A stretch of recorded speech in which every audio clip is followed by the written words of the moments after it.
your identity is the climate. But that doesn't mean that New York on any given day like today could have a wild day of like a hot streak and be like super hot. Now, it's rare. But if it had that, it wouldn't define climate unless it happened many times over and over again. But the probability of that happening is really low. And that's how I think of identity. Meaning, to tie it all together, I think we're of the mind that weather is our identity. Price goes up and down. All of a sudden you're worth 10 billion, 100 billion, or 100 million, and that's your identity. No, not really. Because these things change a lot. If you are an Empire listener, hopefully you've played around on chain. And if you have done that, you know that transferring assets across different chains is a pain, to put it nicely. That is why we are incredibly excited to have the Wormhole Foundation as a partner of the Empire podcast, stewards of the Wormhole protocol, supporting over 30 different blockchains and 6 different runtimes. Stay tuned later in the show. We have a cool thing that you can claim, which is a Wormhole NFT just for Empire listeners. This episode is brought to you by Monad, which has not only the highest performance EVM L1 architecture ever built, but also the wildest and craziest community in crypto. Monad's internal DevNet is live and public testnet comes out soon. So make sure you join the Monad community today at discord.gg/Monad, MONAD, Monad. This episode is brought to you by Shardeum, an EVM-based smart contract platform with state sharding and auto scaling. Shardeum is designed to achieve horizontal scaling to ensure sustainably low transaction fees for you, the end user. You'll learn more about Shardeum and auto scaling later in the show. Welcome back, folks. Happy Friday. Happy Saturday, whenever you're listening. Santi, what's happening? Not much, man. Excited for this one. It's been a long time coming. Yeah. Tell us, so this is the mistakes, the lessons learned episode. You've wanted to do this episode, kind of since I've known you years ago. And, we've been talking about it more and more and more. And as the cycle came back, you started talking about it more and more. And we're finally sitting down and recording this. Why is this such an important episode to you? Because it's, I think you focus on your mistakes. And it's one of those nagging voices that you need to at some point address. And if you don't, it comes back and haunts you. And so I think it's, for me, I'm really just doing this episode for myself, because there is no better way than publicly staking stuff. And I'll get into this throughout the episode. But for me, it was, I've been at places where in this journey, it hasn't been easy. And the thing that helped me the most was writing and then publicly publishing these things in my blog post. That was after the ICO boom. That was a pivotal moment in my career. I think in crypto, it really set me up for everything else that came after that. Had I not done that, I don't think I'd had any reason of success. Yeah. So I think I want to do this pod because hopefully people can take what I say here and not make these same mistakes and kind of leap forward and expedite thear journey.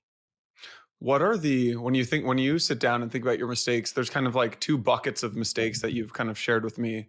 What are the 2 buckets of mistakes? And that'll kind of tee up this conversation. Yeah, I think the overarching message, there's one takeaway of this pod. If you just stop after I say this, you need to understand the difference between an error of process and an error of outcome. And very quickly, an outcome you can't control. And you may think that you can control that. And that's also an error I've made. But the outcome is very random and you cannot control these markets. Certainly not in crypto, certainly not anywhere else. But you definitely can, and you should focus on errors of process because you own your process. You control your process. You have full agency over that. And the more that you understand the things that you can control and that you can't control allows you to develop a very robust framework for improving your process and thinking in probabilities and being very analytical. You can be incredibly successful. And it's sort of a blessing and a curse in this space that a lot of people in their crypto journey hit it out of the bat. For me, it was like discovering Bitcoin super early and then Ethereum super early. And you feel like you're this wonder kid and fucking genius, which I'm not.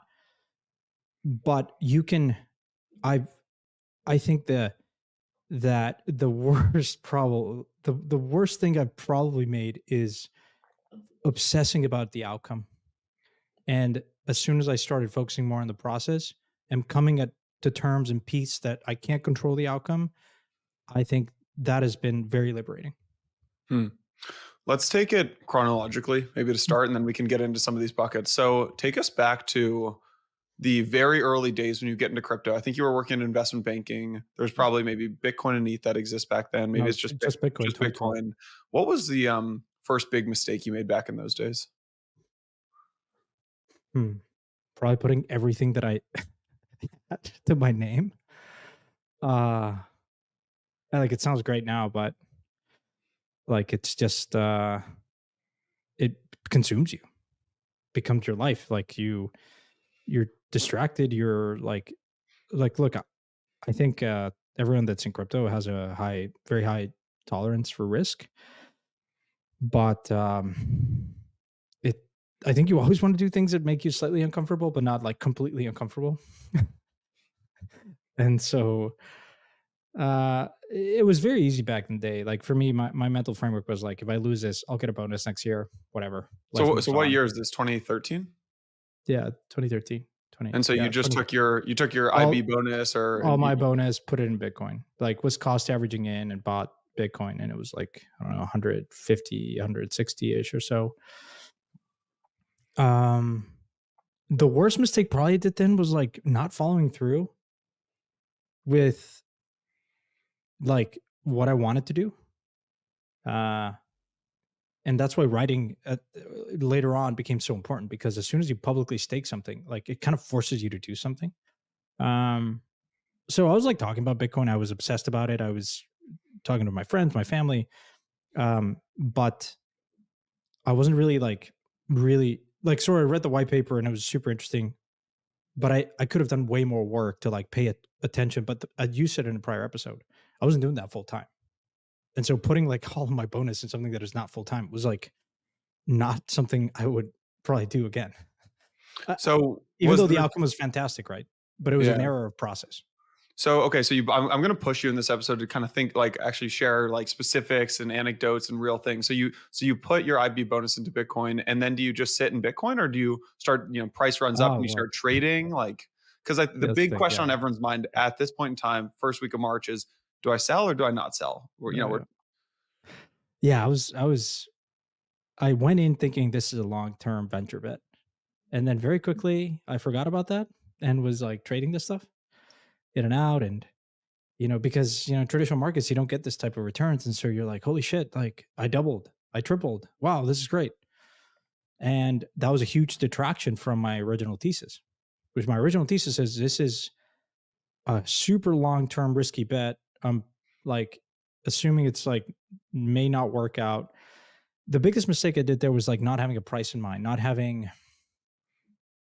not thinking, hey, what happens if something doubles, triples, 10x's overnight? Like, what do you do? And I think that's something that I constantly do now. Going into an investment, like I do these scenario analysis of like, what will happen if a position triples in size tomorrow and it becomes a greater share of the portfolio? Like, what would I do then? And because I didn't do that work, then it caught me off guard very quickly because there was a huge run up in price, as there constantly is in crypto. And then I was like carried away, right? And I was doing dumb shit. And I was trading it. And then once you start down this path of trading, it sort of is a detraction, because then, I remember when Polenix launched in the troll box, it was like so fun, right? This was like 2014. There's now Made Safe and Golem and all these other projects, and you're swapping Bitcoin for these other things, and yeah, it's entertaining. But I sort of then became a trader, and I'm not a trader, and so I was, that was a big mistake. Not going through scenarios of what happens if position does X or Y. How would I manage that? And more importantly, maybe the answer is, and oftentimes the answer for me today is, you just don't do anything, but you assume that if it happens, you're going to force yourself to re-underwrite. and this is probably my biggest mistake in the space, was like buying Ethereum and not re-underwriting my thesis as the price went from 70 cents to 10, back to 7 to 18. And like, I didn't like constantly update my thesis. And so that was like very, very distracting and difficult to manage. Mm. What's the maybe less? So take us into Ethereum. Then I want to talk about the lesson. So you buy Ethereum when it's what? So do you rotate some of the Bitcoin into Ethereum? How do you think about, like, did you do all of your Bitcoin? No. I was mindful of the tax implications. So I actually called up my dad and said, "Hey, I'm investing this thing." At the time I was then at a venture fund called SageView, and I was making a little bit more money, actually way more money, and so I had the ability to put more of those earnings into Ethereum. And then I got my dad and mom to invest in this thing as well. And like, funny enough, I still have this. It's like one of the best things I like wrote this email to my dad. I'm happy to screenshot it. And it said, "This is the future of the internet. Whatever you're comfortable, 25K or whatever," which, you know, is a lot, I guess. But this is the future of the internet. This is a long-term bet. And like, again, I failed because then I did all other shit during the ICO movement. But that was, yeah, I guess I was lucky I was lucky, but also at the time I was investing in open source software, as people know. And so Ethereum made a lot of sense. I started discovering the power of writing.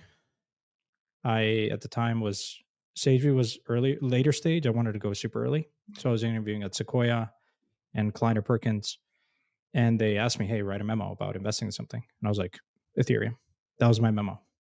And I was listening to Chris Dixon. I was listening to Reid Hoffman, the LinkedIn founder, and they were paying attention to Ethereum. And I was in San Francisco, so Vitalik was going around town, and I'll tell you what I did very right there. I listened to smarter people like Chris. Like, I listened to him on a podcast talk about Ethereum. I'm like, okay, this is a really smart guy. But yeah, I then bought a bunch of Ethereum, and then I did also dumb shit. So what are the big, like, if you could kind of summarize the big mistake from the, buy Bitcoin, then you start rotating into the golems of the world, and then you buy ETH, and maybe you rotate into the IC. Like, what is the big mistake and the big lesson here? I didn't know what the game I was playing. I was an investor, and then I was a trader too, and I wasn't like honest with myself. And I think that's part of the opportunity and the challenge is that crypto is this liquid asset, like liquid venture class.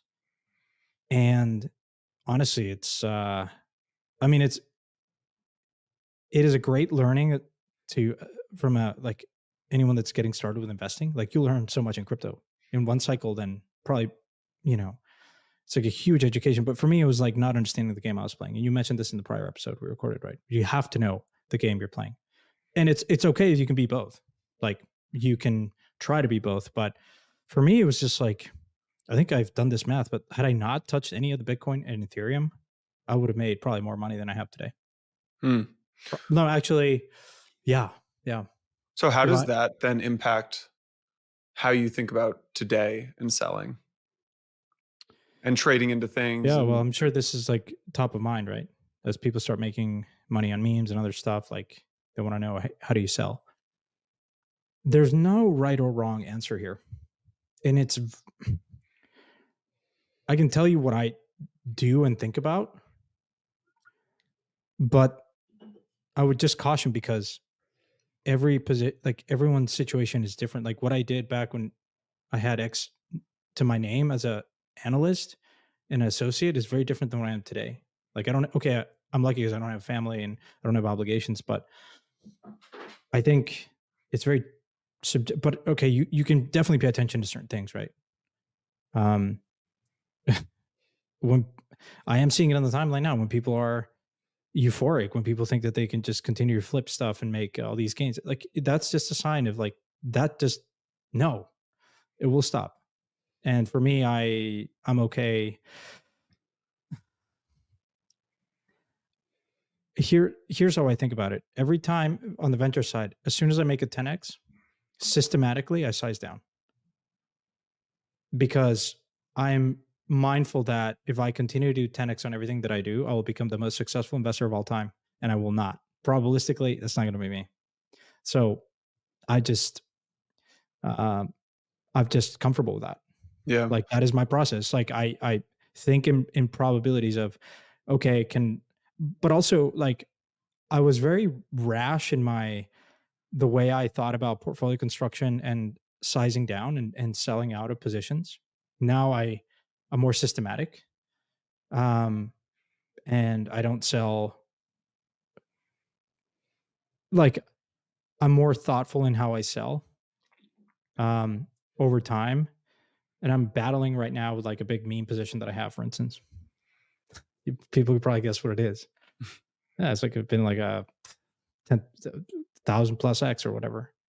Can we use specifics here? And if Yeah, you don't feel whiff, comfortable whiff, with yeah, any, yeah, yeah, like so whiff, so whiff. whiff is Bought what it super percentage? early on. It's grown to like 8% of the book. So okay, so like whiff is, so you bought whiff very early, it's, you know, Super early. 1,000x or whatever, and so now it's, you know, More, 8 yeah. to 10% of the portfolio. Like, how are you thinking about selling out of this whiff position, or selling in parts, or and using those lessons that you learned in the early days? So I have a very clear thesis for, well, I have two, I only have two memes. Well, three actually. With Bonk and this random meme coin and base, Toshi, I think. But that's irrelevant. It's like nothing. The big ones are Whiff and Bonk, but I put equal amounts in both. It's actually sized with conviction early on. And my thesis was, I'm bullish Solana. This outperforms Solana. Because if you're bullish Solana, then you have a similar thesis with NFTs like Tensorians or Madlands. My expression was memes are easier, more accessible for people. And it's a retail chain. It's the best place for retail. So memes will do well. And Bonk I bought Bonk a bit later. I wasn't as early as I was with Whiff. But thankfully I was paying attention, and so I bought. And Whiff has obviously done way better than Bonk. And today I was like, okay, it feels like, I thought like if it hits one, it'll be huge. And I had alerts. And then I was like, okay, I should probably sell. And I didn't. I haven't sold any, neither Bonk or Whiff. And I'm thinking, okay, well, should I take some chips off the table, at least my principal? And I haven't. And I was actually battling this morning. I'm like, all right, shit, it hit 2, it's down to 160. I'm talking about Whiff. I'm like, all right, time to call it in. Like, I'll really regret if I don't take any chips off the table here. But I'm not. And the reason I'm not is because the thesis hasn't changed. You're seeing Solana now at 140. There's a ton of catalysts for Solana. So what did I do today? I woke up in the morning. Sora's used to have back pain. I'm having back pain now. I'm like, fuck, like this is like a sign that I'm like from gods that I should sell. But then I was like, all right, like I'll do something else. I'll come back to this. So I did some stretching, coffee, whatever, and then I came back and I was thinking, okay, the thesis really hasn't changed. So I'm re-underwriting it. Solana is still, 40% below its all-time high. There are at least 7-8 projects that will airdrop. That wealth effect will have a material impact and will flow into NFTs and memes. If I'm bullish Solana, I'm bullish these two. And then you can do all the moon math that everyone's doing, right? Which is, by the way, none of this financial advice, okay? Like, so like, I'm just like sharing my process, but like, and I'm saying, okay, I think I've appreciated over time that as much as I want to believe the fundamentals matter, one of the biggest things in crypto is really this anchoring effect and the comps, right? There are comps. People are comparing cat coins to dog coins. And then within the dog coins, there's Shiba Inu and Doge that are like 35x from where Whiff is. Like Whiff and Bonk are like roughly the same market cap, 1.1, 1.3 billion. And I think, yeah, that's so it was a very useful, I guess it's very relevant for this exercise, because maybe before I would have just, and maybe this would be super stupid. The outcome I can't control. But I think I focused on my process here, and it's like the thesis is the same, and I think it outperforms Soul. So I'm going to stick to that. Maybe the Will question is, what do I do, right? At what point do I start selling out at whatever, and Well, because there's kind of you know, two big philosophies on when to sell. It's either when you start to see the market, you're basically looking at the kind of crypto Twitter and saying this there feels like too much euphoria. I'm going to take chips off the table, or it hits price targets, which are arbitrary price targets that you've internally set. And I'd be curious how you think about those two directions. like I certainly pay attention to the timeline a Yeah. lot, more so than before, actually. Because over time, I've just like I wasn't playing memes before at all, and this cycle is really the first one where I've played them with conviction. Like, well, first of all, Parify, you can't, institutions really can't touch this except like probably Joe from Asymmetric. But yeah, like people ask like, we can get into this fun exercise of like things I've missed, right? Chainlink was one that I missed because it was right after the ICO boom, and like they were announcing all these partnerships with Google. I'm like, here we go. I've seen this movie before. Like it's probably fake. And a lot of people were like, dude, you should buy Chainlink, you should buy Chainlink, buy Chainlink, buy Chainlink. And at some point I did, but it was too late. Like it was a difference between like a 300x and a not a 300x, I guess. Yeah. And those hurt, right? Those really hurt because I think you have to, like every once in a while, I think you have to get things very right. And when you get them right, they need to be sized correctly. So Let's let's actually move maybe into that ICO era, Santi, because in your notes you put down ICO boom, not sizing with conviction, by the way, probabilistic. did the whiff bonk thing, like, was that clear enough, or is there anything else that we should focus on? I'm actually battling with that internally right now, and I don't have perfect answers for this because it's like a very, it's difficult. It's very difficult. Like it's not easy. It doesn't get easier. By the way, it doesn't get easier over time. Does your philosophy on meme coins change when you have more money now? Like if you, let's say you did not have as much money, like would you still be allocating would you allocate more to the meme coins? Would you allocate less to the meme coins? Like, are you more comfortable pushing farther out on the risk spectrum because you have this safety net? Um,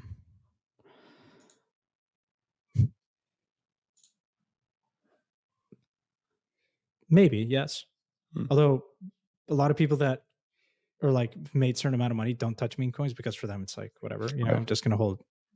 But I like touching meme coins now because it allows me, I think it gives me a lot of information on the broader ecosystem. And I think you need to pay attention to memes. I've learned a lot from him. I think he's one of the smartest guys out there. He's paying attention to memes. I think you have to appreciate that. Yeah. And I think memes for me are, I want to have them size in the portfolio, not 50%, but a decent amount to pay attention, because I think it informs a lot of, like, the meme coin phenomenon that really started and has been happening in Solana, I think tells you a lot about Solana, of what is working in Solana, the type of people that are coming to Solana, the type of, and so for me, it is important to appreciate these things. And before I was like very critical. I was like, oh, this is too left curve. I'm not going to touch it. I was very critical of Elon, like tweeting about Doge, and like now I've like opened up to it and I've become less opinionated or about memes. I actually appreciate them a lot. And so, yeah, it's also an arb, I think, in some ways, because institutions are not touching it, and retail and crypto is a very retail phenomenon. Yeah. Tell me about the biggest mistake you made related to sizing with conviction or lack thereof. Specifically, maybe around the ICO era is when I saw you were writing some notes on that, but I guess it really doesn't matter what time period. I passed on the seed round for Axie because we had a very small allocation, and it was a mistake because I felt that you take the allocation, even if it's small, even if it's not what you, by the way, really hot projects, like, you're never going to get the full allocation that you want, but take it because it's option value. And it was a mistake. So you had an allocation, but it was too small to be relevant for the fund. So you guys passed. Yeah. And then it hurts because then you don't revisit. It's like, the flip side of that is that then I started paying more attention to gaming, right? Because I was like, okay, this is very real. But I think one of the bigger mistakes I've done and not follow through was, I think generally speaking, the way I think about early stage investing, it's its option value to pay attention. As soon as a token launches, like you look at like the comps of Arbitrum, Lido, some of the bigger projects like Uniswap, Axie. There's this like, I think you can run this math, but like there is you would have done exceptionally well if you bought it right when it listed and like a couple of weeks into the selling of like the early kind of the retail that gets the airdrop and is selling it for like PlayStation 5s. Like that is an example of an idea and a like a type of strategy that I had but never really implemented. Um and now I'm like, it's probably one of the things that I focus on the most, which is there's a lot of, as soon as a project that I'm an investor in that I know well, like is launches it, and is out there, and like there's this wave of like post airdrop where you have an ability to sometimes even size up the position way more at a price that is not too dissimilar from where you invested. So yeah, that was like true for Arbitrum, true for Lido, true for Axie, true for Illuvium, literally like most of the projects. And I've never really implemented this strategy, and I always think about it, and I always be like, all right, I'm going to do it this time, and I don't do it. Can you say more about it doesn't matter if you're right, if it's not with size? Because this is something that I'm trying to figure out in my, with my liquid holdings right now is I kind of feel like my book is too big, right? I've got 30 things and I'm like, okay, well, there's a lack of conviction there instead of being, Okay, so like pause there. Do you believe that, or are you believing that because other people are telling you to believe that? No, I'm not believing it one way or another. I'm rethinking if that's the right way to handle things, because Chainlink is actually a good example. Like Chainlink to date is my best investment by a country mile, right? A guy next to me pre-Blockworks was sitting on 4chan and Chainlink was all over 4chan. He's like, buy this thing. And this was when, Omise Go, Civic, Chainlink, right? This was mid 2017 probably, or maybe late. I forget, somewhere in 2017. So I bought Chainlink, but I bought the same amount that I bought of Omise Go and Civic and all those kind of things. So I made, a bajillion X. Did you buy more over time? No. Why not? Because it was growing so much relative to everything else. So let's say it was 1%, then it was 3%, then it was 7. And then, by the top in 2021, I think it was like Bitcoin, ETH, then Chainlink for me. So I was, but I didn't believe in Chainlink more than number 4, 5, 6, and 7. So during this time, how much were you doing work on Chainlink? Not just focusing on the price, but like going to Discord, talking to Chainlink, maybe reaching out to the team. Were you doing any of that? You were just checking price? No, just checking price. Yeah, same. I've done that mistake. That's the issue. That's focusing very on little, that's wishing on the outcome. Yeah. That's wishing on the outcome. And the process here would be like, you re-underwrite it constantly. No, you don't necessarily need to add to the position. Like your example of Chainlink is an example I've had with 100 positions, like literally most of them. And actually, I should have been buying more WIF, way more. I was buying more bonk. I was like, I was like, what? Why didn't I not? I was looking through the logs, like, why didn't I buy more WIF? It's working. But why did I not do it? And so, a mistake that I did literally since November, I guess, December. Yeah. And so that was pretty stupid of me. I think, like probably I've been incredibly stupid of not really, every time it never hurts to check in on Discord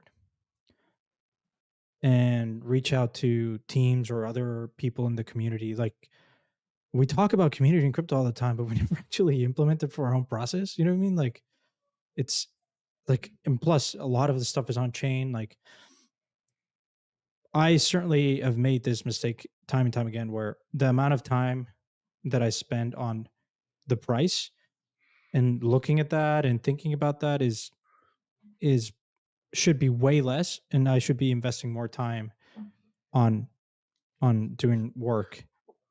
And I guess memes are sometimes these memes, like there's nothing, right? But like there's some team, they're nothing, whatever. But I'll give you an example, like synthetics. People asked on Twitter, like, what has been your biggest round trip? It was synthetics. What did I do right there? First of all, Haven, it was Haven, right? The biggest Haven raised, I think not one of the largest, but it was like a big ICO, and it marked the top. And then Haven was like the last one out the door, and then everything collapsed. And I was part of a big syndicate, so I sized it fairly decent. Um, and then it was like it pivoted to synthetics. But in that process, I was incredibly lucky because they reached out and they wanted to like get my thoughts on some of these things. They probably reached out because we were just a big syndicate and they wanted to get our thoughts on things. But I became quite close with the team. But that was synthetics, Haven, then synthetics went through this, like, look at the chart. I mean, went from, that was like an 800x return. Did you sell any? Yeah, like I did over time. And oh boy, it was difficult to look at. Like Etherscan had now rolled out the price of what it is now. I'm like, oh, I swapped for X amount of ETH. Oh, okay. Yeah. I left a lot of money on the table. But look, was it a mistake? No. I like the outcome was like, it is what it is. I think at least there, I became close with the team and had, a little bit more conviction. But yeah, I mean, again, am I coping? Is it like saying, okay, don't focus on errors of outcome, a coping mechanism? Yeah, like it is. But I think like the key message that I want to impart here is, I mean, investing is like more of a psychological game than anything. Like anyone can do math, anyone can do net present value, all this crap, cash flow, discounted cash flow, comps. Managing your emotions is the hardest thing. And I think, I mean, we can get into that, but now or later time, but yeah. So on the personal side, there was a note you put around farming and taxes, and I don't know if there's. Oh yes, okay, let's talk about that. So again, a big mistake, costly one at that. Not understanding the tax implications of yield, like a yield farming. Like when you deposit your ETH and that ETH becomes wrapped ETH and like Aave or Yearn or whatever, that's a taxable event. And did that cost me a pretty penny, way more than any yield that I farmed. Whereas if you deposit your ETH and Maker in the CDP, it's not taxable. And again, the laws may have changed, but back then it was like a big realization. I learned that after the fact. And that was, again, like not investing enough time and energy in half the battle is optimizing like your tax strategy. And it was very costly mistake. It was very stupid because I could have figured this out. Staking rewards, when to claim, right? Unclaimed versus claimed. It was it's material, right? And I think as people in this cycle, like I think you need to have a tax strategy.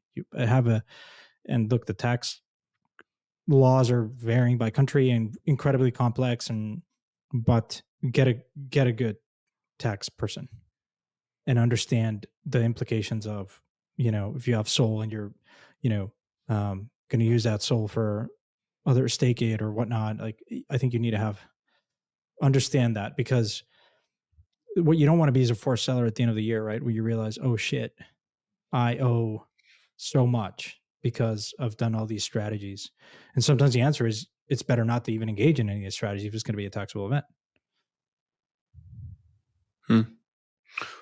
How do you think about Maybe we were talking about diversification. Maybe we can like double click one more time on that. I'd be curious, like, so this is your fourth cycle, I think. How many cycles did it take you to start taking meaningful amounts of capital out of the system? I only did it last cycle. when I left Parify, and it was like by luck, really. Mm. Yeah, Because we had a yeah, it was. very influential conversation. I don't know if I've even told you this, but this almost sounds so idiotic when I bring it up now, but my philosophy was there's things you sell in crypto and things you don't sell. Like Bitcoin, and remember that conversation probably a year ago. It's like, you just don't sell your Bitcoin and ETH. You can trade around other things. You just don't sell your Bitcoin and ETH. And you're like, that's a ridiculous statement. You have to continue underwriting your things. And I was like, no. And I think the reason I thought like that actually had nothing to do with the asset. It had everything to do with the tying crypto to my identity so much. Oh yeah. But I'd be curious how you think about both of those things, which is maybe the first is when do you take capital out of the system? But the second is probably an even bigger topic, which is like tying crypto to your identity and like how you think about that. Yeah, the best advice I've gotten when I left Parify was this guy called Ken, and I was with him at a summer house, and he's been incredibly successful. He sits, we were talking about stuff, and he said, "Look, insulate your lifestyle. If you can do it, insulate it, and you want to do that because it will free up your mind and allow you to be more aggressive when you don't have to worry about, paying rent or covering costs for a couple of years." And you're right. Like it always feels kind of dirty and difficult to take money off the table because, you look back and you're like, oh shit, I've sold ETH at like $1. I've sold ETH at $18. I've sold ETH at 100. Like if I'd hold on to that, I'd have like more than a couple $1 billion. Like it's just like, you're like, no, like you have to stay disciplined again. And it's a probability. Like you always need to think in probabilities. Like the odds are stacked against you after you do a 10x, after you do a 5x. Like historically, people don't make those returns. And I understand crypto's early, but like those things, like there's a gravitational pull back to mean reversion. Like just there are like a couple of principles in investing that you always have to come back to.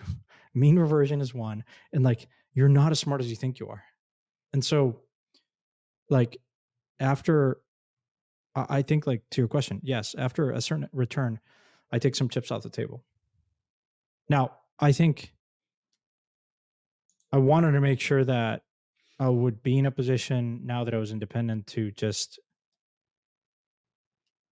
the strategy was I'll take X amount of money out, and with some of that yield in treasuries or whatever, I'll be able to fund all new private investments into crypto. And so like that for me, like building a diversified cash flow was something that I really wanted to have in 2018 and 2019, and I didn't have, because the worst is having an idea and not having any fucking money. Okay, you can go raise a fund or whatever. No one wants to give you money then and there. And so like it never hurts to have a place where you can draw down from when no one wants to touch this thing. We'll be back at a level where crypto's totally out of favor. No one has any money. We'll call it next 4 years, 5. What's the probability of being in that situation again? Yeah, 100%. You said every leap year. Yeah. So, okay. Yeah. Then you invert and you say, okay, well, then I probably should have a stash where I insulate my lifestyle. You have a family now. You're going to have kids at some point. I don't know. But like, I've been more aggressive in funding, in investing, and moving quickly, and maybe buying this like memes or whatever, like with, because I've insulated my lifestyle. Like I've just put money away where it's like I don't have to think about anything else. And now I can just, so like the process that I have now is after I left Paraphrase, like I want to minimize all kinds of distractions in my life. And I went through this like ruthless process of like cutting things that were just distracting. And again, the best advice was like, just insulate your lifestyle. And having done that, I'll always be forever grateful to Ken, because I think that has allowed me to be more aggressive over the last year and a half, because you can drop, like no one wanted to invest in stuff, and, you show up and you do have the capital. Like that's a mistake I didn't want to do. Right. Because I didn't have, I wasn't in that position. I didn't have a diversified stream of cash flow in any of the prior like cycles. Hey everyone, wanted to give a big shout out to today's sponsor, Wormhole Foundation, stewards of the Wormhole protocol. If you are like Santi and I and you play around on chain, you know how bad the cross-chain experience is today. Well, Wormhole has set out to solve that, powering cross-chain transfers for over 200 different multi-chain teams, including some of the best like Uniswap and Circle. So what does that mean for you, the Empire listener? This opens up a huge number of multi-chain use cases across DeFi, NFTs, governance, oracles, and more. By supporting over 30 different blockchains and 6 different runtimes, including Sui, Solana, different ETH L2s, Ethereum, and a whole bunch more, that means you have now the most powerful interoperability platform at your fingertips. If you're a developer, you'll be excited to hear that Wormhole provides an extensive suite of tools and infrastructure so that you can securely build multi-chain applications. But don't just take our word for it, obviously. Wormhole protocol leads the industry in all-time messages transferred with over 900 million cross-chain messages. 900 million, that is close to 1 billion, and that's a big number of messages. As a thank you, Wormhole Foundation is dropping exclusive NFTs. That's right. We got some exclusive NFTs for Empire listeners. Hit the link in the description to claim your unique Wormhole NFT today. This episode is brought to you by Monad. Monad's thesis is simple. The EVM is here to stay, similar to JavaScript and Web 2, but unfortunately, today's EVM lacks the high performance and the scalability that developers need to make certain applications possible. Monad addresses these concerns and these bottlenecks while preserving seamless EVM composability for application developers. There's a seamless transition to Monad as the Ethereum RPC API allows for really easy portability. And for developers, Monad can support 10,000 real transactions per second with their unique parallel execution environment. And of course, there's full compatibility with EVM bytecode. Monad's internal devnet is live. Public testnet comes out soon. You can join Monad's journey in 2 ways. 1, go follow them. They're on Twitter at Monad, MONAD_XYZ. And also join the Monad Discord. It's discord.gg/Monad. Big thanks to Monad for sponsoring Empire. This episode is brought to you by Shardeum. Shardeum is an EVM-based, linearly scalable smart contract platform that provides low gas fees while maintaining security through dynamic state sharding. Shardeum's auto-scaling works by automatically adjusting the resources of the system or the application based on predefined rules and metrics. What this means is that when an application on Shardeum goes viral, gets big, right, the network reacts by independently adding more active validator nodes from the standby node pool to increase throughput capacity. This does 4 things. It lowers energy consumption, lowers cost, improves load management, and protects app failures. You can learn more about Shardeum or even spin up your node at shm.gg/validator. That's shm.gg/validator. Big thanks to Shardeum for sponsoring Empire. What are mistakes that you've made on we've been talking about the liquid side. What are some mistakes that you've made on the angel side of things? Oh, I mean, it's going to sound classic, but like, oh, so-and-so is doing the deal. Okay, fine. And then you realize no one does the fucking work because it's not even their money. Now it's all my money. So yeah, I have to do the fucking work. I mean, maybe I'm exaggerating, but like, you know what I mean? Like, oh, you know, like you become a bit complacent. It's like, oh yeah, like tier 1 fund is doing the deal. So yeah, sure, I'll invest in it. And I think that, and the second one is probably doing deals where I wasn't convinced that I wanted to work with a founder, but I did it anyways. And boys, those really come and haunt you because it's difficult, man. Like, Yeah. At the end of the day, like you're on call and you have to be there. And if a founder calls you, you really kind of want to work with them. The worst is like dealing with the founder that you just don't really want to work with. And so I think money gives you the ability to have that freedom to just say no and take your sweet ass time. I think so I'll give you an example. You talk about identity. There's 2 concepts that I want to highlight here. One of them is when it comes to crypto, it's a 24/7 market. It's venture. It's also liquid. So it's a hedge fund. You can be both. Try to be both. Don't be none. There's, I think, a difference between reacting and responding. Reacting is you see something, WIF is down 20% today, and you're like, oh, you react to that, right? Oh shit, now's the time, right? It's turning. Then you do all this chart porn, and you're like, convince yourself that it's the top, and you're out. You're reacting to that. It's like, I think responding requires you to be more thoughtful and go back to your thesis, whatever it was, and process new information, update your probability, do more work. I think some of the biggest mistakes I've done is just when I react and I don't versus responding. So, anyways, that was one. Again, if you don't size a position well, if it's too uncomfortable, you're gonna react. You're gonna be more predisposed to react because it's like sort of a survival instinct. Yeah. When you've insulated your lifestyle, when you've thought more closely about, okay, what happens if I lose 8% of the portfolio? It hurts, but it's not like I don't lose my entire bonus. It's not like a hit to my identity, if you will. So I'll tie it then to your question around identity. I think there's also two concepts when it comes to identity. One, I became incredible. By the way, I was in a very dark place after the ICO boom and bust. Felt like I was a total failure. I was depressed. Literally stopped eating. Why? Why were you so upset? Because it wasn't my money. It was also my parents giving me some money, like in the 25K for ETH or whatever at the ICO. And I felt that I failed them. I was obsessed with retiring them. I wanted to do that. And I could, but like I didn't lose money. I was up a lot, but it was not like I didn't sell at the top. And it was eating at me. And then finally my dad was like, listen, I didn't give you money expecting anything in return. You're an idiot. Go figure out your identity because you're totally lost here. And that to me was a moment where I went to therapy. And I've always been a huge believer in therapy. My grandma was a therapist. I just think it's incredibly useful. And I'm glad that it's now not as taboo. It's this idea of like, you don't have to be sick to go to therapy. It's just nice to be able to talk to someone that are not your friends, not your family. So anyways, I went to therapy and this guy was just like, listen, he's the first session I had, he was like, who are you? Like, what is your identity? And I started talking about work. I did investment banking, I was JP Morgan, all this crap. Now in crypto, he's like, I didn't ask you the question. Like, who are you? I was like, you don't know who you are.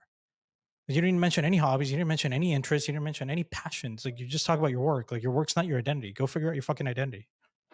And that's when I started writing. And I think that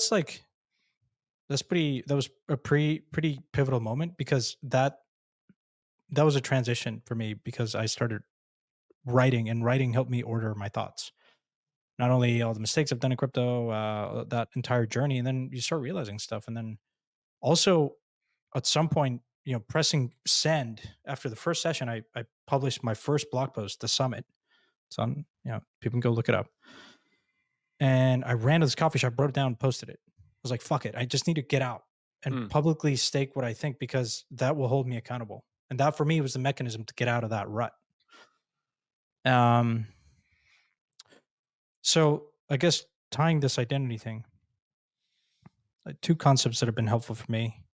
One is I think we are conditioned to think that we can't feel a certain range of emotions. We think that investing is so clinical. No, it's an emotional game. But more importantly, I think we were like, society tries to desensitize ourselves. It's like you can't feel intense emotions. All of a sudden, you can only feel like a narrower range of emotions. I'm like, and I think like the therapist said, look, you should allow yourself to feel the entire range of emotions. Like you can have rage. That doesn't make you a terrible person. You can feel sad about something. It doesn't make you depressed. If you're not recognizing the emotions that you're constantly having on a day-to-day basis, they're going to be repressed and then show up in a different way. And I think that was pretty liberating because no one kind of tells you that, and especially not in this world where you're walking on eggshells. You can't really express yourself because, you can be canceled or all this bullshit in woke culture. It's difficult. And I think the more that we are open-minded about this idea that you should be feeling this wide range of emotions, then it's very liberating because yeah, it's everyone feels like cope and everyone feels despair and all these range of emotions when you're in this world of crypto and investing. Like, of course, the more you realize that, I think the better you will be over time. Like you have to be in tune with your emotions, I think. And I'll end with this. Do you know the difference between weather and climate? No. Weather is you check your weather app. Weather is that day. Probabilistically, New York at this time of the year is, I don't know, Fahrenheit. I'm thinking Celsius, but like it's pretty cold, right? It's like, within 8 degrees Celsius, 30, between call it 30 and 35 Fahrenheit. Weather is what happens in that day. Climate is the accumulation of years and years and years of, and it's hardened. Your identity is the climate. But that doesn't mean that New York on any given day, like today, could have a wild day of like a hot streak and be like super hot. Now, it's rare. But if it had that, it wouldn't define climate unless it happened many times over and over again. But the probability of that happening is really low. Hmm. And that's how I think of identity. Meaning, to tie it all together, I think we're of the mind that weather is our identity. Price goes up and down. All of a sudden, you're worth 10 billion, 100 billion, or 100 million, and that's your identity. No, not really, because these things change a lot. And climate, again, your identity is something that is way more hardened and complex and slower moving. And so, yeah, I don't know if that makes sense, but at least that was useful for me to understand that because I think structurally, like, it is very liberating when you can start feeling okay about feeling all these kind of other emotions and being aware of them. Not necessarily reacting or whatever, just observing them. Like, okay, right now I'm not feeling that great. That's okay. What is the emotion that what is the worry or fear today? Because financially you're good, right? You shared this thing with me like a year ago. You said, look, I don't want to feel now that I'm not a verified, my fear or concern is that I lose relevancy in this industry that I love so much. I mean, it's something that because I've been in a place where I didn't feel recognized or relevant. I was at the startup company during actually the ICO boom. I was studying aging. I left SageView because they don't want to do crypto. So I was like, all right. And so I invested in this company. So, and over time, I was kind of the chief of staff or whatever. And I was like, they weren't paying attention to anything that I was saying. And I felt completely irrelevant. And it's the worst feeling in the world, man. It really is. We were talking about earlier in this pod about like certain people in YouTube and comments and trolls and whatever. It's like, people are like commenting, whatever it is, at least you're relevant, whether they love you or hate you, but like they're paying attention to you. The worst is like not even screaming, no one like caring about it. And so, yeah, the feeling of not being relevant is really, yeah, gets at you because we're social species, right? At the end of the day. It was a fear when I left Parify for sure. But honestly, the best thing and the most rewarding thing that I've done is this podcast. Is it perfect? Absolutely not. Do I ramble? Fucking yes, all the time. We're 40, 50 minutes in, and I think we got another, couple, I don't know. So yeah, I'm not perfect. But it's just very rewarding. So yeah, no, it's not a mistake, I guess.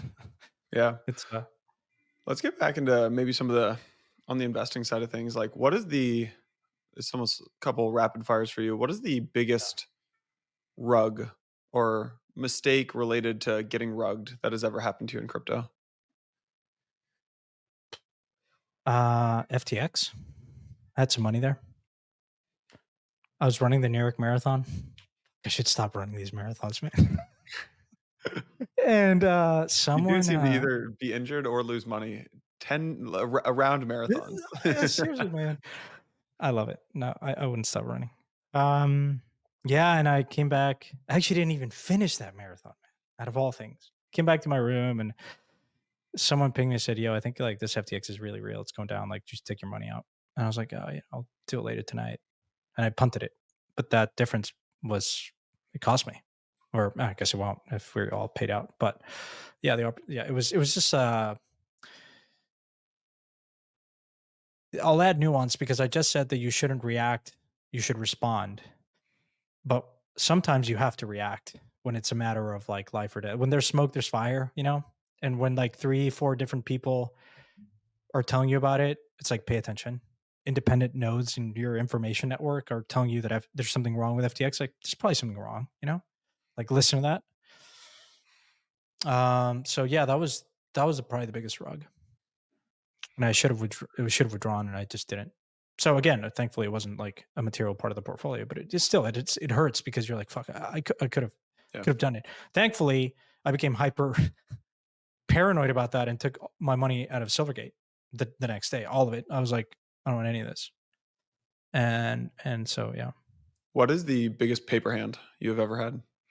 ETH, man, ETH, like ETH and I have had a quite the relationship. A I whole year of sold. therapy just for I Ethereum. panicked when Vitalik sold, when it was $18 or something. And it came out and I was like, okay, game's over. And it just becomes my identity was tied to ETH. Like I was thinking that I was gonna retire because and it was just like it was Is very this when he emotionally sold consuming. is this when he sold it to Novogratz? Or I, I forget if he sold it to Novogratz. I don't know if that was the time, but there was a big announcement when he sold, and it was like around 17, $18. I think Novogratz probably bought before. Novogratz? So yeah, Vitalik sold a big chunk to Novo at 99 cents. Okay, no. So No, no. this was when Never mind. I think he sold, well, yeah, I guess he sold multiple times, but Yeah. the one I remember is when it was like sub 20. So you saw that and you sold. Yeah, I mean, I was up like 40x or something. You sell all of It it was, or some of it? no, no, I had a decent chunk, Yeah. So ETH when which Vitalik sold. uh, Any any other ones that you've yeah, any other ones that you've just sold you where the thesis was right, but and the investment was right, dude, but I've the had this thesis about ETH all the time, and I've somehow done dumb shit along the way and convinced myself that, I was going to do X or Y. And sometimes it works, but yeah. again, um, yeah, it was probably the biggest paper hand. I mean, I've done many others, right? But ETH is the one that hurts. I mean, it doesn't hurt, I got to say, because like I don't necessarily regret taking levered bets on ETH, whether it's NFTs or Yeah. DeFi or whatever. But yeah, I gave up probably too much ETH in these ICOs and, you know, Yeah. sold What when I should have.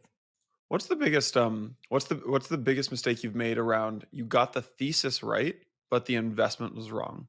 So, yeah. Um, well, it's ETH, right? I mean, it just said it. Um, I was very. I mean, at some point, I'll publish this memo that I wrote to Sequoia about ETH. Um, like open source on steroids. I have a blog post about it. Like, you know, uh, yeah. It's probably the one where I was very early. I guess I was right about the thesis, but I didn't execute it perfectly. Now, have I done poorly? No, but I could have done probably way better in paying more attention to.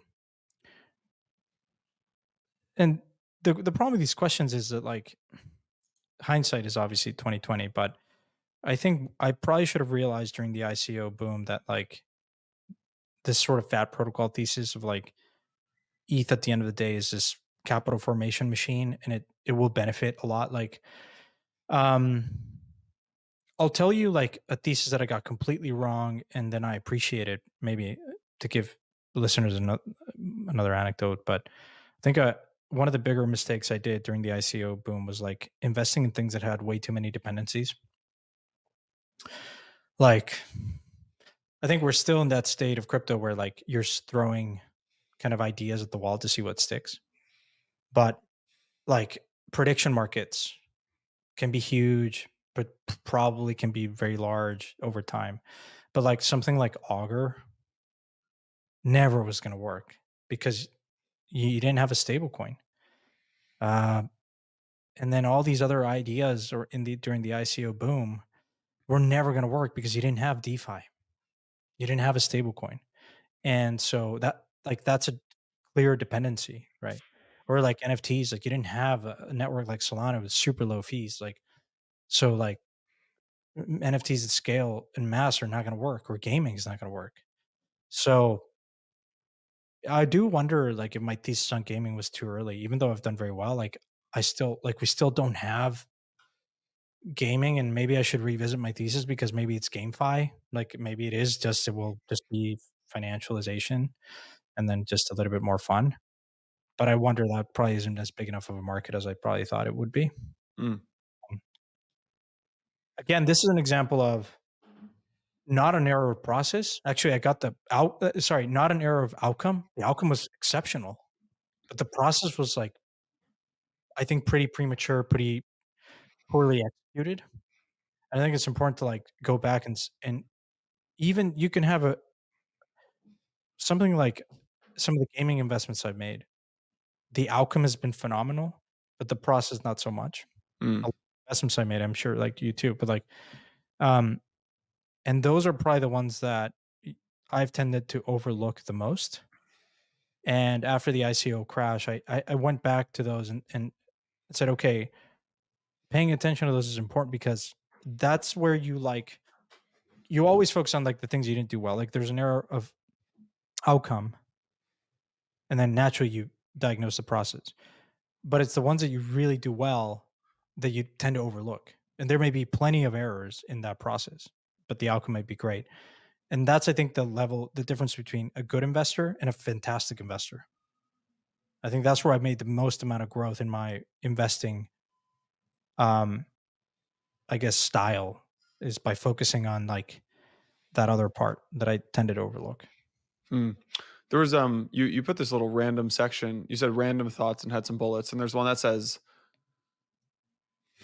on not being prepared for success. What does this one mean?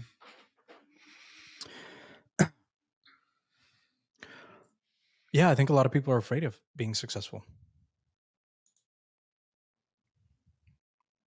Just fundamentally. Um, I've seen money change people very quickly. And I think you can be afraid, right? Like, okay. I now seeing in the timeline people are saying, oh, my portfolio is at all time high, but I somehow feel the worst. It's not uncommon.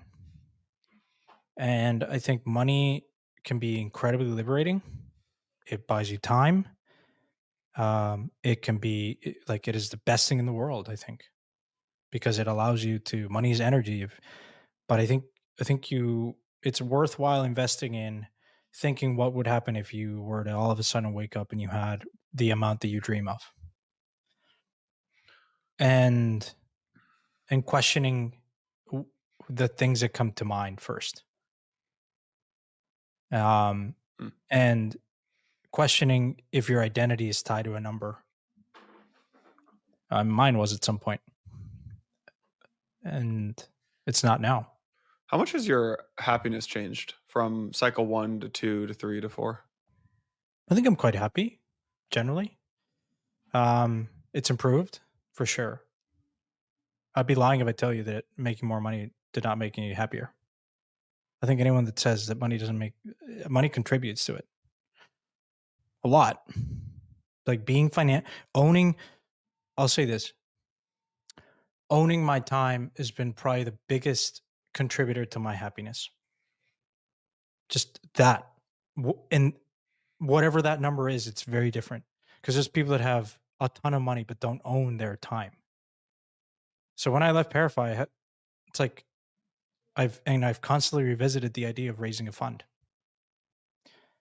and I always shut it down because I know that that will be not owning my time. Mm. You give up on that, and I don't miss that. Like I don't, and I think for me, owning my time is more important than adding another 2 zeros to my name, or 0 or whatever. Sometimes, I guess what would change is if I no longer feel relevant, and whatever that may, but I feel fulfilled in what I'm doing. Uh, Crypto is important in my life. I think it's the biggest movement that I'll see in my life,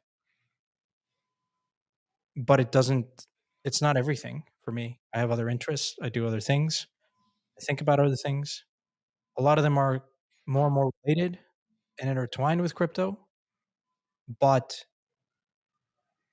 um, but it's not everything. So I don't want to say I'll never do a fund or I'll never do things that will compromise a bit of my time. I think you always do some trade off, right? Um, because it's like when you go on summer break in school, when you're taking that final exam, all you're thinking of is summer break. 2 weeks in, you want to go back to school. I haven't felt that because I'm doing other stuff. A lot of it is sitting here and doing Empire. I think it's been very rewarding, and I'll continue to do that. If there's a time where I don't feel relevant, maybe I'll go and launch a fund, but that day hasn't come. Hmm.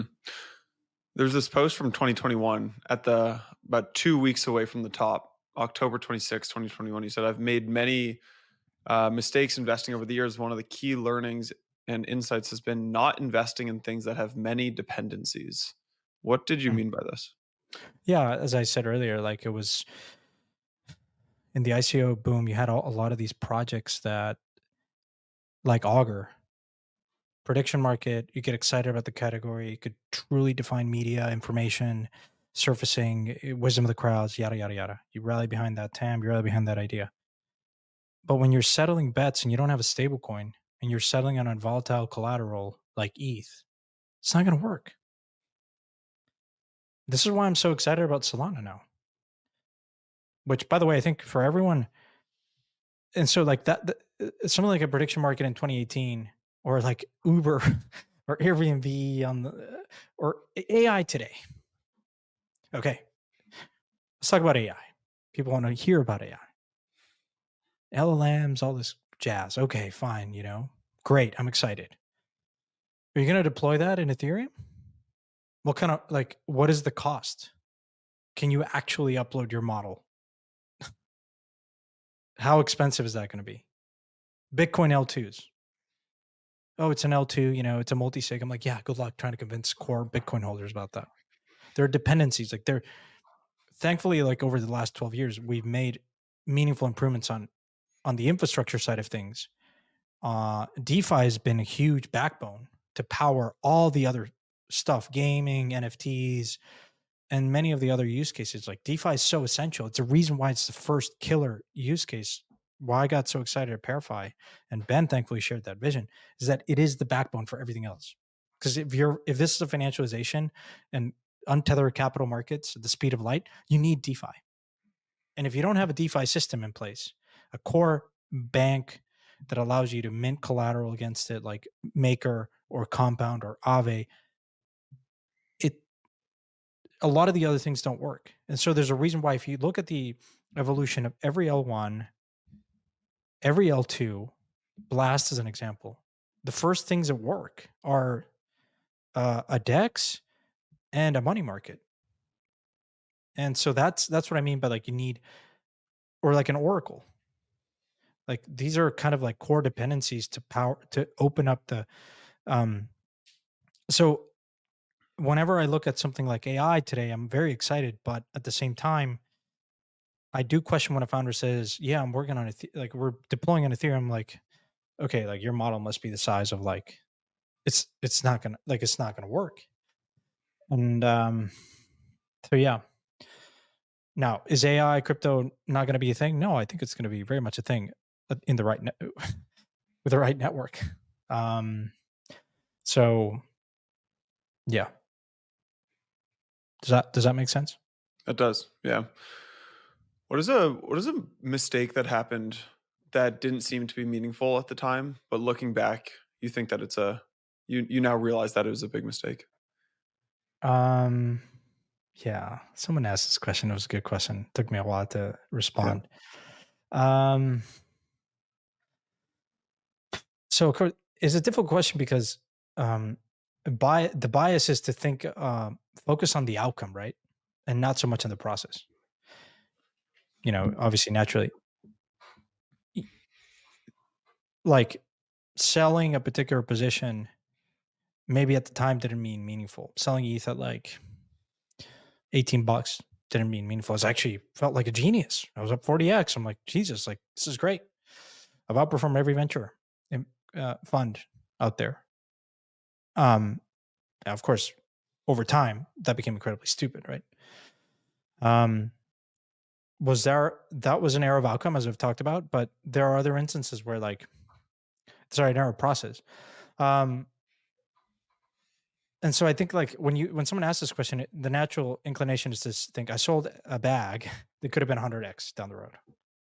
Which you're always. I think you naturally have to think that you're going to make those mistakes, and it's going to happen. Like you're not going to catch them all, right? And I think like obsessing about those is probably not so much of a useful exercise. Um, I think the biggest mistake that didn't seem to be meaningful was for so many years I wasn't documenting my trades or being as disciplined as I was trained to be in my upbringing as an investor at JP Morgan and then at Sage. And I'm like, I know how to. There's like a process by which, like an institutional process, like as an investor, like you're trained a certain way. And I was lucky because so many people invested their time. And I was like, why am I not doing this with my portfolio? Like um, and I think success, especially when you have it like in crypto, you can punt a lot of these deficiencies and you can probably get away with it for a long time. And then at some point it will just come and haunt you. If you really want to scale your book, if you really want to grow it and then manage it, these are some of the things that I would go back, and it didn't feel as meaningful at the time because you hit it once with Bitcoin, you hit it with Ethereum, and you're like, everything goes up like it is today. But I would highly encourage people to be disciplined with their process, to document it as much as possible. And if you ever feel so comfortable, to comment and open source that process publicly, because to invite criticism, because ultimately that someone else asks like, where have you seen the highest growth? And for me, it was actually recently where I started being more vocal about my Solana thesis and inviting a lot of criticism naturally. Um, open sourcing that process was very useful for me to go back and saying, all right, I actually don't understand fee markets that well. Okay, I actually don't understand stuff that is happening outside of Solana. Like, yeah, Solana has a really good things, but actually there's some wrong things here. Like there's things that are not perfect, not wrong, but they're not figured out. Okay, let me focus on that. And I think this probably would have taken me months of work, whereas being vocal on Twitter, being vocal here allowed me to connect with people because they reached out publicly or privately, and that was incredibly useful. So, yeah. I've noticed you've gotten very transparent over the last year on Twitter. Yep. How do you think about the pros and cons of posting on Twitter and oversharing, undersharing, and yeah, just how do you think about like transparency in general?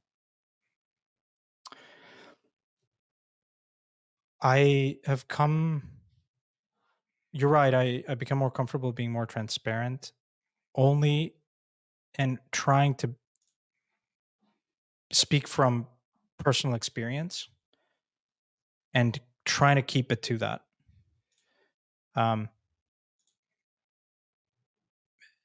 it's slightly sometimes uncomfortable. Like I guess people want simple answers. They want to be told what to buy and what to sell and when to sell. But that's like my biggest hesitation. Um, so I don't know. Like I've liked doing it with Solana. Um, I'm prepared to be incredibly wrong if it doesn't reach or parity with Ethereum. But I think that, yeah, it's just now become a thing in my process. But it is, I don't know how you feel about it. It's very difficult because, yeah, just, you know, so I just recently funded this thing called Bit Club. And the idea is to like share liquid stuff, like liquid ideas that I'm interested in. And I was talking to Jason, who's like spearheading this effort from Maple Folius. I was like, well, what if like you connected your wallet and people could see your wallet? I mean, OPSEC obviously is the reason why you wouldn't want to be as transparent with certain things. But if I talk about a particular project, like GeoNet, for instance, that I talked about, that I recently did a deal. It was OTC, but the tokens are locked. I can't sell them for a year. Like, people can go and buy them right now and dump them on me, whatever. Like, I can't touch them. Um, in that case, I could maybe post the contract, the vesting contract, or the wallet. People can see if when I'm buying, when I'm selling, if I'm buying. If everyone does it, like, is that a bad thing? Like, that would be like a perfect real time 13F, right? Or something like that. Um, yeah, I don't know how you feel about it. I'm still uneasy about it, to be honest, because I can change my mind on things frequently. Maybe after this pod, I sell all my meme coins. Maybe, I don't know. Who knows? Maybe psyops. I don't know. My position is very different than others, and so is yours, and so whoever's listening. So, like, I think you have to. I'll say maybe the last thing that I haven't maybe emphasized as much in this is like everything that I've said here may not likely apply to you. There are certain principles that I really have found useful, and I bring them up time and time again. I brought them on the last podcast, like this idea of thinking in probabilities, constantly updating your thesis. Binary thinking doesn't serve you well. I think it's the most useful thing that I've applied in my process. It may not work for you. You may be a fantastic trader. You may have a magic crystal ball, whatever it is. But like, again, like the process is very unique to your style, your position, and I'd encourage it's a very personal process. So I think the ultimate path is like when you make a mistake, it's like denial, right? It's that phase, right? Denial, and then like anger, and then finally like acceptance, and then you hopefully transcend. Maybe I'll leave you with this, but like we are going to make all mistakes constantly. You said it. Know the game you're playing. Never put yourself in a position where you can be out of the game.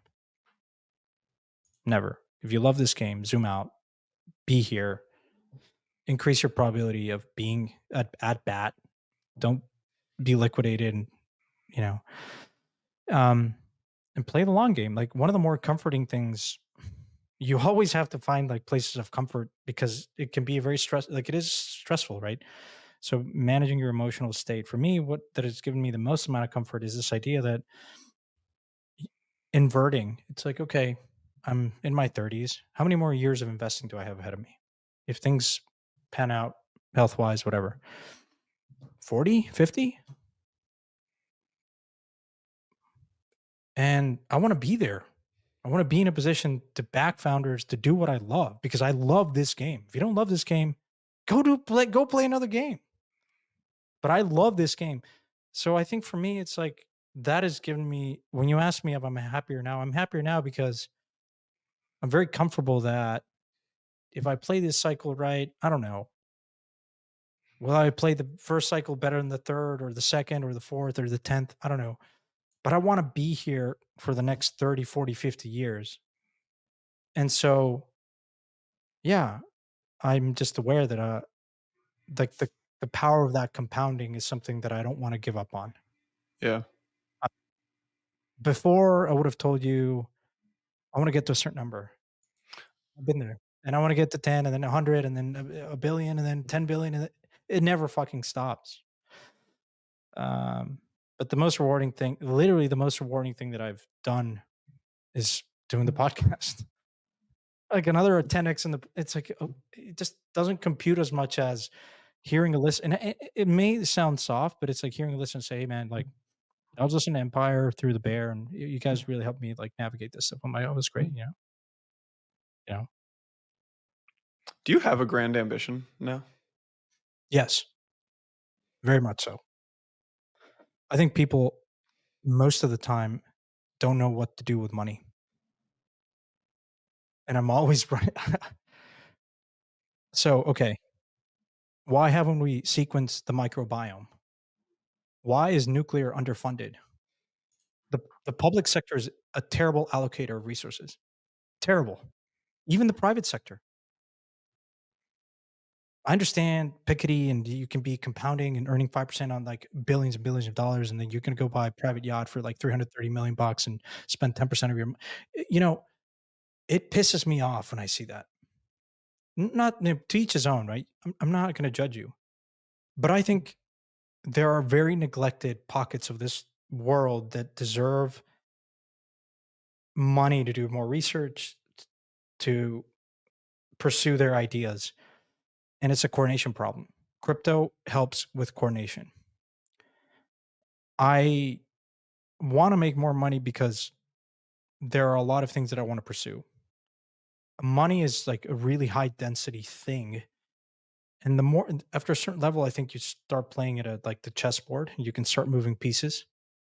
Like when Bezos or Elon were deciding when to build their factory, a lot of states came to them and offered this crazy incentives. I think that's really powerful because you impact a lot of people and you have a lot of decision making power. And so, yeah, that's nuclear and sequencing the microgrime for whatever. There are two ideas that I've had for a long time. I want to pursue them.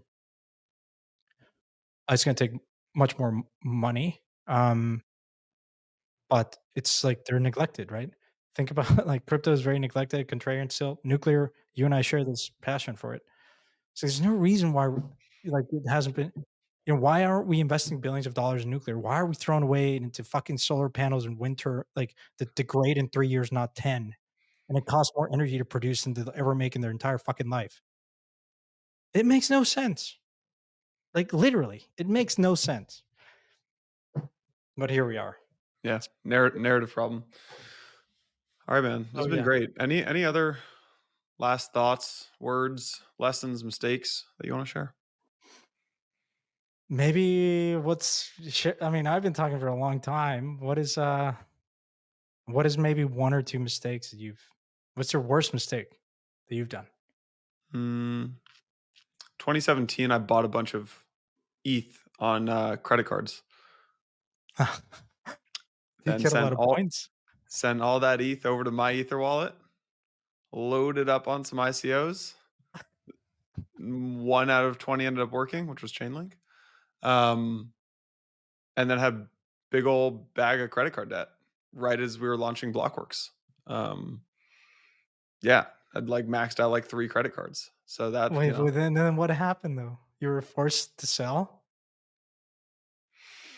I just slowly I know I just ate like I think it was 24% APR, 20% APR, just ate that for years, or not years, but for a long time, paying that off basically, and just paid it off month by month, month by month. But that was And there wasn't yield farming back then to make that carry trade. no, no. And Card trade.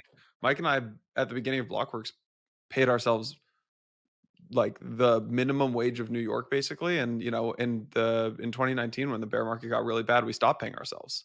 That was like 3 years into the business. We literally cut our we cut our pay to zero.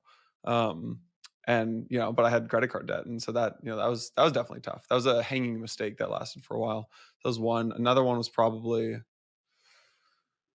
we did things at Blockworks that I don't know if there were mistakes, but um we chased because we were bootstrapped. We thought we had to chase short-term cash, and we probably over optimized for that. So we did things like, we hosted the Multicoin Summit in 2019. Oh yeah, I remember Like that. In Multicoin Half Moon hired Bay?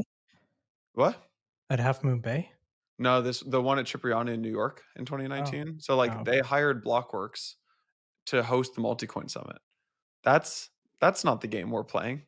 That's an outsourced event services Yeah, business. you're Like not an events coordinator, you're a media no, like company. that's not our business, but we did things like that. You know, we in 2019, I think it was, or 2020, we like basically started a influencer marketing agency on the side to for we literally almost had hired a head of influencer business to like we had 300 people on this spreadsheet.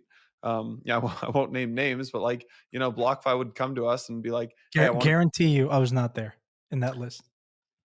The first time I think I ever messaged you was to see if you wanted to get on, and you didn't even respond to me, I'm pretty sure. Um, but we'll have to check the chain, check the DMs, but maybe I As far didn't as I even. remember, you shot down my idea to do a DeFi pod right Oh, before that was the DeFi first started. time we talked. Yeah, yeah. Yeah, that was the first time. So anyways, there was, that I mean, we another mistake that we made was, like, not investing in content, our own content, or not taking a bet on ourselves. So the early Blockworks business, we would go host podcasts for other people, right? Pomp and Selkis, Meltem Demirs and Joe Carlson, Mm. Charlie Shrem, Wolf of Wall Street. We had all these outside shows. We had to literally start over in March of 2021. When we launched Empire, that was the first time we'd ever created an in-house show that we owned. And so that was Really? 3.5 years of building where we had built other people's shows. And it was great because it allowed us to bootstrap the business, and those shows spit off, you know, lots and lots of money. And a lot of those shows made millions of dollars a year. But we had no leverage, and we didn't own the IP, so we had to basically start fresh. So we did a lot of those kind of things to where we were kind of chasing the dollar, not understanding the business value that we were creating. Um, Yeah. those are some of the ones that come to mind. Hiring from big, this is probably one that a lot of founders are going to make this cycle, but hiring Yeah, from big I name love this one. companies, right? We've hired from basically any time we've hired from a big TradFi company, it doesn't work. Like I think that's it, like the data is very compelling, like for most organizations, right? Yeah. I mean, you wanna like, okay, you wanna kind of think about the next level of your company and maybe hire there. But when you hire like 7 steps ahead, it doesn't work. So let's say so Blockworks has 60 employees right now. When I'm hiring, I am trying to think about people who, you know, have built companies from 50 to 100 people, or are, head of functions at 100 and 150 person companies. But when you hire, you know, if we went and hired the head of sales from Bloomberg, right? That's a 100,000 person company with, you know, the Bloomberg brand on it. So it's literally a different life that this person is living. So yeah, that's a mistake that we've made a couple of times and have learned the hard way over and over again. I think crypto is a great training ground. I think I'll close out by saying you should be making mistakes. If you're not making mistakes, you're not taking enough risk. You're not putting yourself out there. Like the best investors, the wealthiest people in the world, I know it's cliche, but a lot of them have nearly bankrupt on certain things, decisions that they've made. Um, I think you never want to put yourself in a position of being as close to absolute like liquidation or whatnot, but it's normal. Like you should be taking those. And the faster you put ego aside, you recognize the quote unquote mistake and you learn from it, you document it. Like that's the process that you want to get into, I think. And minimize ego. Recognize your emotions, but minimize ego. Um, you're never gonna time it perfectly. And so at the end of the day, like, live to see another day, be here, like take at bats, take swings, right? And some of them might work out, others may not. But I have a ton of respect when I hear someone like Stan, like admiration, really, not respect. There's someone like Stan Druckenmiller. And I'll say time and time again, it's just incredible to hear someone like that after his incredible track record. He goes on public television and says, I don't know what I'm doing right now because this market, this conditions, I've never experienced in my life. I was like, wow. But meanwhile, you hear like all the other guys that are not as successful be like, they know certain things. They speak from authority and in binary terms. And you just tell what's going on in Stan's brain during those games. Like he's thinking in probabilities and hedging and constantly adapting his thinking. And I think I mean, it'd be weird not to do that in crypto, right? So when you ask me, like, I think you always have to have a point where you really change, you do something if it reaches a certain level, because who knows, man? Like the probability of Ethereum going to zero is still not zero. Of it maintaining its lead is still, none of this is figured out, right? And so I think we all can rest on the conviction that crypto is here to stay. It has less existential risk. It's very powerful. It's woken up. It's opened up this box. It's opened a door to fix a lot of things, but it may not be Solana. It may not be Ethereum. It may not be Bitcoin. Maybe something that doesn't even exist. But I think your probability of catching and investing in these things is going to be much, much higher if you perfect your process as much as possible. Yeah. So yeah, don't beat yourself too much. I mean, I think that's the other thing, man. When you make these mistakes, it's like, it's really you that's your worst enemy. You're beating yourself up as much as possible. I'd highly encourage. The key takeaway for me is therapy's been some of the best investment I've made. And exercise. I will say my mental health in this cycle compared to last cycle is night and day. And it's because of Exercise. Yeah, like heavy lifting, I would say, for me. You and Tolly. Yeah, I talked to Tolly about this. He's trying to hit the 1,000 club. I'm trying to hit the 800. So yeah. He's got a few years on me, but nice. Yeah, I can't run. I can't run. I got these long, lanky legs. Yeah. That's why you're so critical of me running marathons and stuff. I can't do it. All right, man. Well, I appreciate you sharing. Yeah, look. Hopefully, it was useful. If anything, it'll be useful for me because I'll go listen to this again and again and be like, "Oh God, why did I say that? I'm so stupid." So maybe this was a whole mistake, or maybe it was the best thing that I've ever done. Who knows? Yeah, time will tell. No, it was great. I have to end as we always end on the content side of things. So I recommended Avatar on the last episode. I would like to formally offer an apology to anyone who has actually watched that show, because I watched a few more episodes, and it is a god awful show. It is an we will take that show. as corrected mistake. Good work. I was watching like episodes 2 and 3, and the only reason I kept watching is I was like, I recommended this publicly. There's really an investing lesson here. I was like, I recommended this publicly, so I have to keep watching. Right. And then I was like, I have to offer this formal apology because, man, that is some bad acting in that show. So I heard Shogun is really good, inspired by the novel for Jace Clavell, which is one of my favorite. It's on Disney Plus. It's on. I'm watching it on Hulu, so I'm an episode and a half in. But is it good? Yeah. It's pretty good. It's pretty good. Okay. Someone recommended it. Mert said it was like the best show of all time or something. Mert's now obsessed with Japanese culture. He's been going on this like deep dive. I'm pretty sure Mert watched one episode of Shogun, thought Japanese culture is like the coolest thing in the world. No, I don't know. I have no idea about Mert's affiliation with Japan, but anyways, it's a pretty good show. It's a pretty good show. All right, nice. Yeah, awesome, man. Well, hey, always a treat. Thanks for allowing me to share these things. And if people want to hear about more in particular, drop us a comment, and make sure to call me out if I'm rambling, whoever you are. Can't wait to see the YouTube comments after this. All right, thanks everyone. See you next week. Thank you. Hey everyone, thanks for tuning in to today's episode. Don't forget to claim your free Wormhole NFT exclusive to Empire listeners. Hit the link in the description of today's episode and fill out the form to claim your unique Wormhole NFT today.